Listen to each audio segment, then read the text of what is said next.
संतों की कृपा हम पर कैसे होगी। संत चरण रज का तात्पर्य क्या है, इसको बताते हुए पूज्य स्वामी रामसुख दास जी कहते हैं, श्री भगवान और उनके भक्तों की महिमा अपार है। इन दोनों में भी हम लोगों के लिए भगवान की अपेक्षा संत महात्माओं की महिमा ही विशेष है, क्योंकि वे हमारे प्रत्यक्ष रूप से काम आते हैं। जैसे समुद्र तो बहुत बड़ा है, परंतु हमें जल बादलों से मिलता है, इसलिए हमारे लिए तो बादल ही बड़े हैं। इसी प्रकार हमें तो संत महात्माओं के द्वारा ही लाभ हुआ है और होता है, इसलिए हमारे लिए संत ही बड़े हैं। विभिन्न संप्रदायों में बड़े बड़े महापुरुष हुए हैं, उनके द्वारा अनेक मनुष्यों को शिक्षा मिली है, जिससे वे मनुष्य विशेषता को प्राप्त हुए हैं। जिन महापुरुषों से मानव जाति को ज्ञान प्राप्त हुआ है, उन महापुरुषों की महिमा जितनी गाए जाए उतनी थोड़ी है। ऐसे महापुरुषों की चरण रज्जी का बड़ा महत्व है। उनकी चरण रज का महात्म्य कहने का तात्पर्य उन महापुरुषों की महिमा में है कि वे जहाँ जहाँ चलते हैं वहाँ की रेणु भी पवित्र हो जाती है। जब उनके चरण स्पर्श मात्र से रेणु पवित्र हो जाती है, तब वे स्वयं कितने पवित्र होते हैं। वाल्मीकि रामायण में आया है, भगवान राम कहते हैं कि मेरा सगुण तत्व या निर्गुण तत्व को जानने वाला भक्त हो, वह मेरा ही स्वरूप है। सोहम, मैं ही हूँ वह संसार में घूमता फिरता है, तो अपने चरणों की रज से त्रिलोकी को उसी प्रकार पवित्र करता है, जिस प्रकार सूर्य जिस प्रांत में जाते हैं उसी में प्रकाश कर देते हैं। इस श्लोक में दृष्टांत सूर्य का दिया है। जैसे जहाँ सूर्य जाता है वहाँ प्रकाश हो जाता है, दिन हो जाता है। संत महापुरुष सूर्य से भी विलक्षण है। सूर्य तो केवल बाहर प्रकाश करता है, किंतु संत महापुरुषों द्वारा तो साधारण मनुष्य को भी विलक्षण ज्ञान रूपी भीतर का प्रकाश प्राप्त हो जाता है। उसके भीतर की आंखें खुल जाती हैं। मैं क्या हूँ, कैसा हूँ तथा परमात्मा क्या है, क्या करना चाहिए, क्या नहीं करना चाहिए, इन सब बातों का ज्ञान महापुरुषों के सत्संग से हो जाता है। होश आ जाता है। जैसे कोई आदमी बेहोश हो और उसे अचानक होश आ जाए, अथवा कोई गाढ़ी नींद से जाग जाए, ऐसी ही गाढ़ी अज्ञान में डूबे प्राणी को महान ज्ञान हो जाता है। इस तरह संत महापुरुषों की विशेष कृपा होती है। कुछ लोग सोचते हैं कि हम संतों की चरण रज ले लेंगे तो हमारा कल्याण हो जाएगा, अतः यदि संत नहीं लेने देंगे तो छिपकर अथवा चोरी से ले लेंगे। भाई, इससे कल्याण नहीं होगा, उद्धार नहीं होगा। अगर संत की चरण की रज से उद्धार हो जाए तो उस चरण रज को इकट्ठा करके पोटली बांधकर कुएं में डाल दिया जाए, ताकि जो भी उस जल को पिएंगे उन सब का उद्धार हो जाएगा। परंतु यह बिल्कुल निरर्थक बात है। धूल में धूल है, अर्थात धूल में क्या पड़ा है। तात्पर्य यह है कि संतों का इतना महात्म्य है कि उनकी स्पर्श की हुई हवा, चरण रज आदि परम पवित्र होती है। उनके दर्शन भी परम पवित्र करने वाले होते हैं। पर मूल महात्म्य तो भाई उनके ज्ञान का ही है। सर्वज्ञ मुनि ने संक्षेप शारीरिक भाष्य में लिखा है, मैंने जब तक उन महापुरुषों की चरण रज का आश्रय नहीं लिया, तब तक होता हुआ भी वह सच्चिदानंद घन परमात्मा नहीं की तरह था। अर्थात भगवान है कि नहीं पता नहीं, ऐसी दशा थी। परंतु जब मैंने उनकी चरण रज को स्वीकार किया तो मालूम पड़ा कि न तो भेद बुद्धि थी, न है और न ही होगी। यहाँ चरण रज को स्वीकार करने का तात्पर्य उनकी अनुकूलता को स्वीकार करना है, उनके द्वारा दिए गए ज्ञान को आत्मसात करना है। संतों की कृपा कब होती है? उनके मन के अनुकूल बनने से। जैसे बछड़ा आकर दूध पीने लगता है तो गाय के शरीर में रहने वाला दूध थनों में आ जाता है, ऐसे ही जब कोई श्रद्धा प्रेम पूर्वक संत महापुरुष से प्रश्न पूछता है तो उनका समस्त ज्ञान बुद्धि मन और वाणी में आने लगता है, टपकने लगता है। यह सब उनके अनुकूल बनने की महिमा है, धूल अथवा मिट्टी की महिमा नहीं है। इसलिए भाई, वे महापुरुष जिस ज्ञान से बने हैं उनसे वह ज्ञान लेना चाहिए।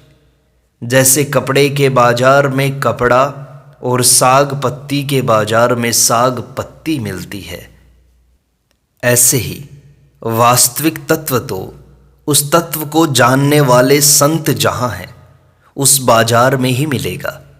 चरण रज लेने का तात्पर्य उस तत्व को लेने में है, पर लोग रज लेने में लगे हुए हैं। अरे, उनकी चरण रज का इतना महात्म्य है तो उन स्वयं का कितना महात्म्य होगा, उनके ज्ञान का कितना महात्म्य होगा, वे कितने विशेष जानकार होंगे। वह जानकारी वह ज्ञान हमें ग्रहण करना चाहिए। सज्जनों, मेरे मन में बहुत बातें आती हैं, आप विशेष ध्यान दें। आप सब के सब योग्य हैं, बुद्धिमान हैं, पात्र हैं। मैं ऐसा नहीं मानता हूं कि आप पापी हैं, अयोग्य हैं, अल्प बुद्धि हैं, नीच हैं, किंतु आप इधर ध्यान नहीं देते, लक्ष्य नहीं बनाते। यही कमी है बस आपकी। आपकी केवल इस तरफ उत्कंठा नहीं है, अन्यथा वह तत्व बड़ी सुगमता से प्राप्त हो जाए जो महान विभूति, महान गुण, महान अवस्था है, जिसकी शास्त्रों में, वेदों में, पुराणों में बड़ी भारी महिमा गाई गई है। ऐसे तत्व को आप सब के सब प्राप्त कर सकते हैं। कब? केवल इतना लक्ष्य हो जाए कि मैं उस तत्व को प्राप्त कैसे करूं, अर्थात आप उस तत्व के लिए उत्कंठित हो जाओ। अपनी जिद, अपनी बुद्धिमानी के अभिमान को छोड़कर, जिससे आपकी उत्कंठा देखकर ही संत महात्मा द्रवित हो जाएं, खुश हो जाएं तथा सोचें कि यह तत्व को चाहता है। संतों की खुशी और प्रसन्नता में बड़ी विलक्षणता भरी हुई रहती है। इस प्रकार के कोई संत महात्मा मिल जाएं तो उनके सामने हमें मेहनत नहीं करनी पड़ती। केवल शिष्य बनने से इतना लाभ नहीं होता जितना कि अधीन होने से, शरण होकर उत्कंठित होने पर होता है। अर्जुन ने भी भगवान से शिष्यस्तेहम, मैं आपका शिष्य हूँ, ऐसा कहकर शाधि माम त्वाम प्रपन्नम, मैं आपकी शरण में हूँ, मुझे शिक्षा दीजिए, ऐसा कहा। अर्थात शिष्य बनने से अधिक विलक्षणता शरण होने में है। उत्कंठा होने पर ही विलक्षण चीज मिलती है।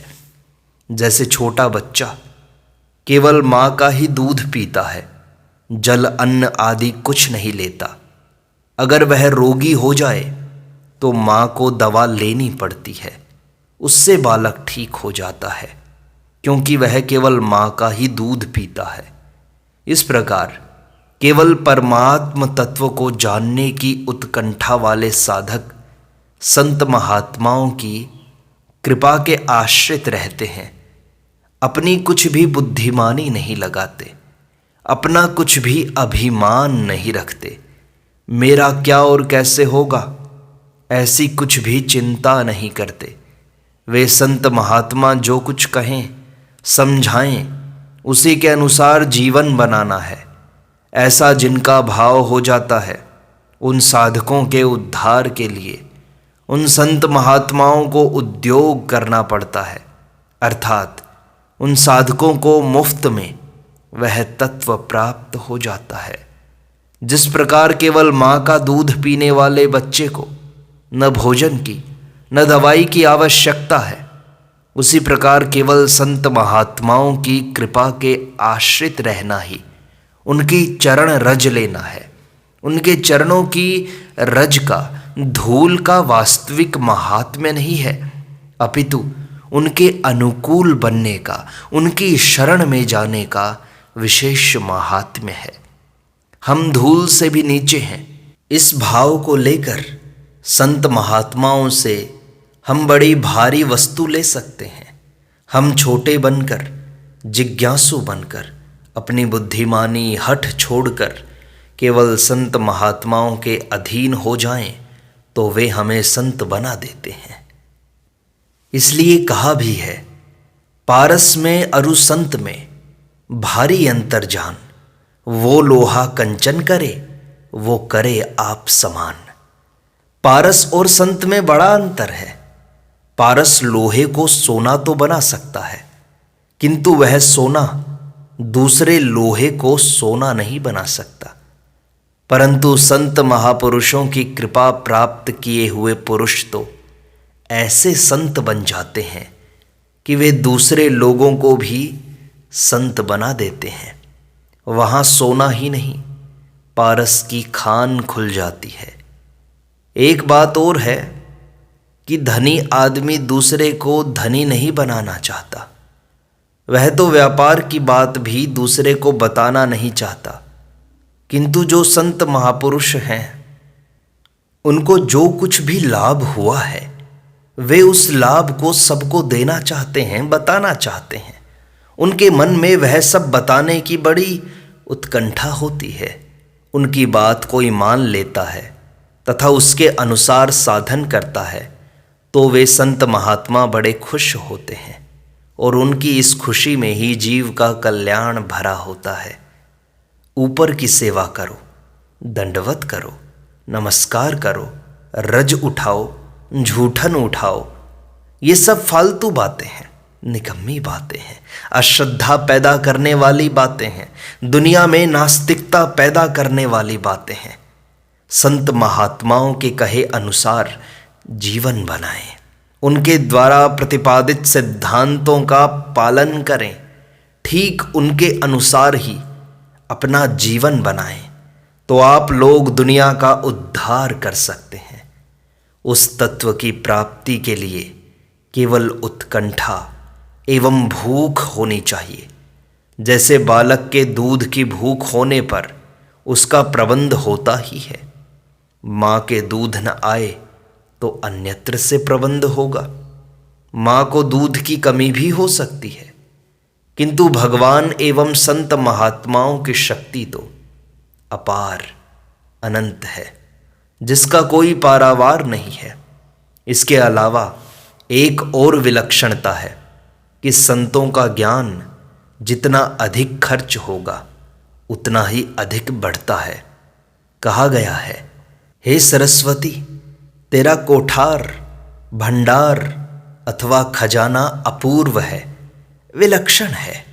दूसरा खजाना ज्यों ज्यों खर्च करते हैं त्यों त्यों नाश होता है, उसमें कमी आती है, पर तेरे खजाने में खर्च करने से वृद्धि होती है।